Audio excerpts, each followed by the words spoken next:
Genshin 4.0 livestream just wow. As expected from Hoyoverse, we got to see new enemies, characters, and else. But actually, there's something more interesting to be discovered in there. In the introduction scene of Freminate, we were shown a beautiful underwater scenery. He said something about the rest of the world become parts of underwater museum. I wonder how long before the rest of the world becomes part of this underwater museum too. Which imply Fontaine's underwater area has a historical thing. These ruins might be one of it. But if you realize there's something guarding or stationed around it, and if you look closely, this thing or creature resembles a lockvault or Oceanid. But if you compare it to Rhodia, it looks a little different. While Rhodia has this white part of its body, this one doesn't, and look more water-like all over its body. And maybe this might be related to this mysterious person. Wait.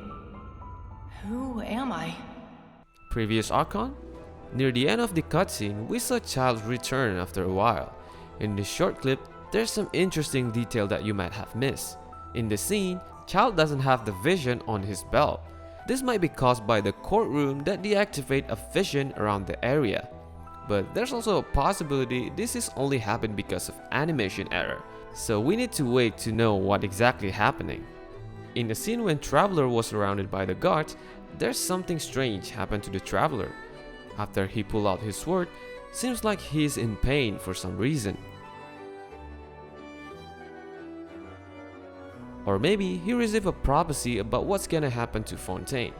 This is not the first time we saw Traveler having this headache, and maybe this won't be the last time either. On the same scene, we saw Nevia fighting a robot and charge her way to Chlorine. But if you look closely, this might not be the case. While these robots are parts of Fontaine's security, seems like Chlorine also fought the robots for some reason. This might be related to this. As we know so far, in Genshin Impact, most of the time the red energy was used to describe a corruption or negative stuff. So we might see Fontaine's robot got corrupted for some reason.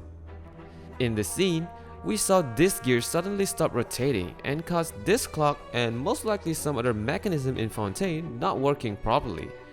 But the most interesting thing is this scene. Rain. It's raining. Navia seems to be so surprised to see the rain is falling. If you realize, we never see rain pouring in any capital city in Teyvat, other than the time we're about to fight Osial's wife in Liyue. So this rain in Fontaine absolutely implies something big is coming.